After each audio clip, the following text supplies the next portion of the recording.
istilah Tritunggal, Trinity, Trinitas itu tidak ada di dalam Alkitab. Jadi saudara nggak perlu ngotot berkata bahwa Tritunggal itu tertulis dalam Alkitab. Tidak, kata itu tidak ada. Tetapi itu adalah sebuah istilah yang menggambarkan bahwa Allah kita itu Esa, tetapi menyatakan diri dalam 3 pribadi dan 3 fungsi. Shalom Bapak Ibu Saudara-saudari terkasih. Saudaraku, saya ingin berbicara tentang misteri Tritunggal. Sebetulnya pelajaran Tritunggal itu sederhana dan sudah selesai. Tetapi karena hari-hari ini ada banyak polemik yang bermunculan, khususnya di sosmed, yang satu yang berfaham oneness, yang satu yang berusaha menurunkan akan posisi Yesus menjadi Allah minor dan sebagainya, maka pelajaran Tritunggal ini kembali menjadi sesuatu yang perlu diulang ya, untuk didalami, difahami, dan umat Tuhan jangan dibingungkan dengan ekstrem-ekstrem tersebut. Di tayangan Suara Gembala yang lalu, saya sudah menyampaikan tentang jangan ekstrem kiri, jangan ekstrem kanan, begitu ya. Jangan ekstrem Arianisme yang mendowngrade akan Yesus seakan-akan tidak sehakikat dengan Bapa, dan jangan pula ekstrem yang satunya yang karena yakin bahwa Allah itu Esa, maka satu pribadi saja, yaitu Bapa, ya Yesus dan Roh Kudus itu satu pribadi. Ini kedua pandangan ini memang nanti kalau dilanjutkan didalami akan ngaco, saudaraku.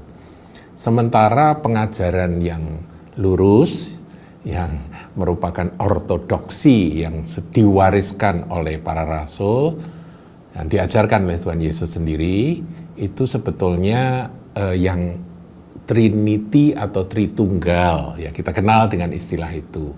Nah, saudara, saya perlu jelaskan bahwa istilah Tritunggal, Trinity, Trinitas itu tidak ada di dalam Alkitab. Jadi saudara nggak perlu ngotot berkata bahwa Tritunggal itu tertulis dalam Alkitab. Tidak, kata itu tidak ada.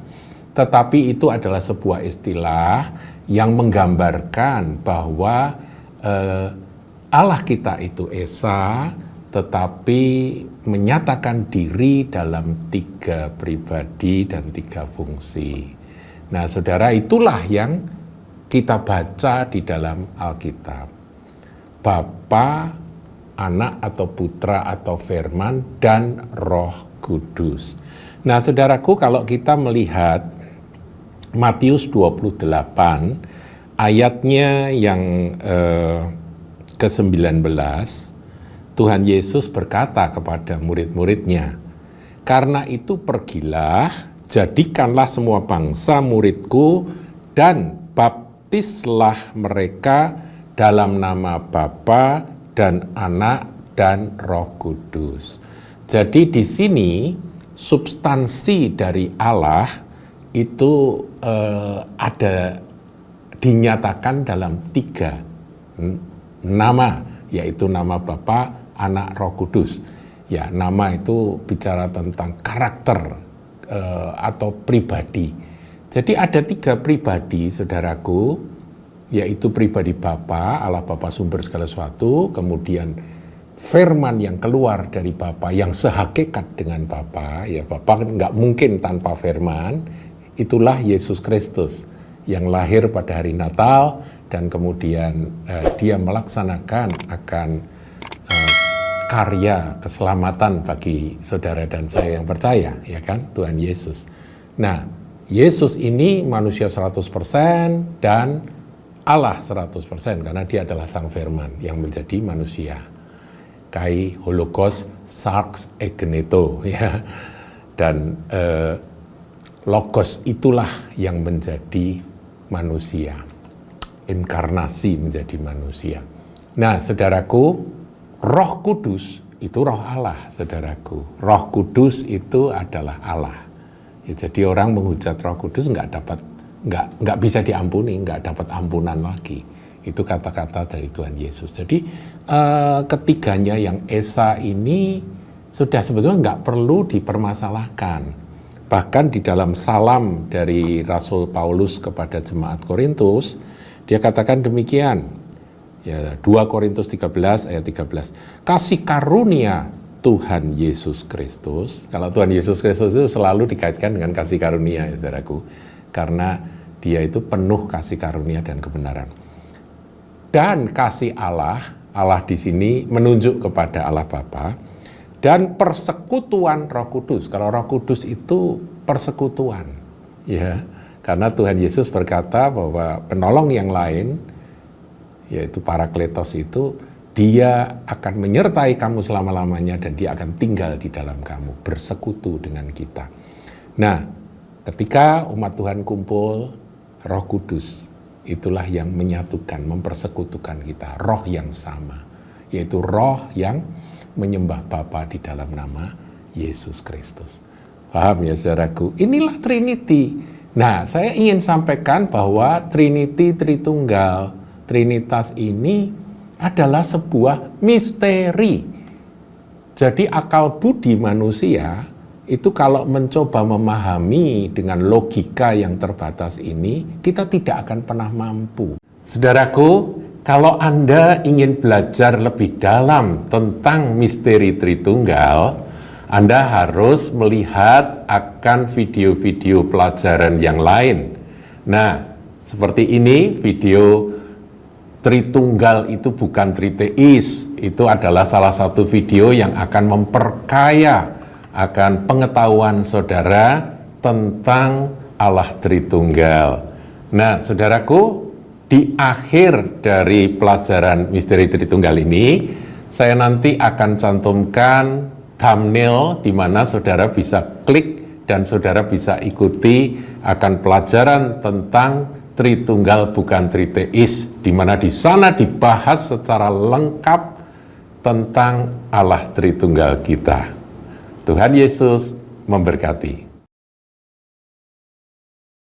Kita nggak akan mampu istilahnya merengkuh atau menggenggam akan kebenaran tentang kealahan itu dengan keterbatasan akal budi manusiawi kita. Nggak bisa, saudaraku. Jadi kita tetap mengatakan bahwa itu adalah misteri yang dinyatakan di dalam kebenaran firman baik perjanjian lama maupun sampai pada perjanjian baru. Yaitu bahwa Bapa, Anak, Roh Kudus itu 3 pribadi, 3 fungsi, tetapi 1 substansi. Nah, kita harus mengingat akan istilah una substantia tres personae. Itu bahasa Latin, saudaraku ya.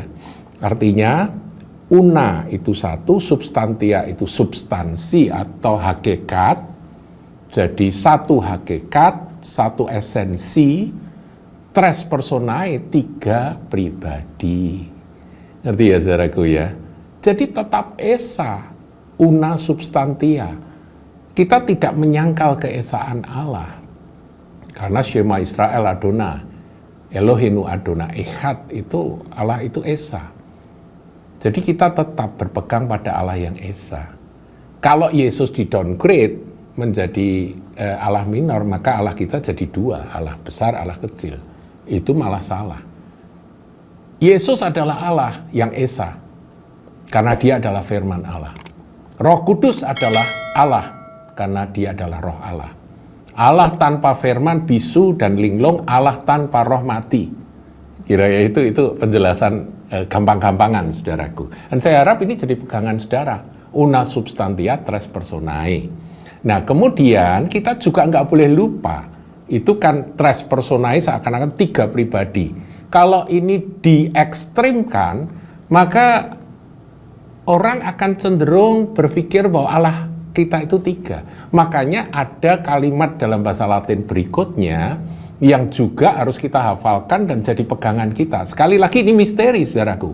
Una substantia, tres personae, tetapi dilanjutkan dengan diskreti non separati. Bisa dibedakan tetapi tidak bisa dipisahkan. Itulah Yesus dan Bapa selalu berkata, Bapa tinggal di dalam aku tinggal di dalam Bapa. Gak bisa dipisahkan karena satu hakikat, saudaraku. Aku keluar dari Bapa. Nah, ini saudaraku, dilanjutkan lagi satu istilah, distincti non divisi. Ya sama, saudaraku. Bisa dibedakan, tapi nggak bisa dipisahkan. Jadi kalau orang-orang oneness itu berpegang pada diskreti non separati, mereka non separatinya saja yang ditekankan, saudaraku. Padahal memang tres personae. Jadi saudaraku, ini ditulis saja ya. Ya saudara bisa lihat tampilan tulisan una substantia, tres personae, diskreti non separati, distincti non divisi. Nah, poin yang una substantia tres personae itu sebuah kebenaran yang biasanya oleh para teolog Tritunggal itu terlalu ditekankan, sehingga banyak tuduhan bahwa Allahnya orang Kristen itu tiga. Ya. Nah, tapi diskreti non separati itu juga seringkali terlalu ditekankan oleh kelompok yang akhirnya terjebak dan jatuh dalam oneness. Ngerti ya saudaraku ya? Jadi mari kita jadi dewasa lah. Saya berharap para apologet Kristen yang sekarang tadinya itu mau memberitakan Injil kepada mereka-mereka yang di luar Kristen, akhirnya malah ribut sendiri soal ini. Ya memang kebenarannya seperti ini, tapi kalau mereka mau mancing-mancing, saudara tetap tenang dan percaya bahwa Roh Kudus yang menjaga kebenaran tentang doktrin Trinity ini, dialah yang akan tetap bekerja sampai akhir zaman. Sampai genap jumlah bangsa-bangsa itu masuk. Dan setelah itu tiba kesudahannya. Saudaraku, tangkap ya kebenaran tentang misteri Tritunggal ini. Tuhan Yesus memberkati. Jangan lupa like, comment, share, dan subscribe channel GKBK Hal Semarang.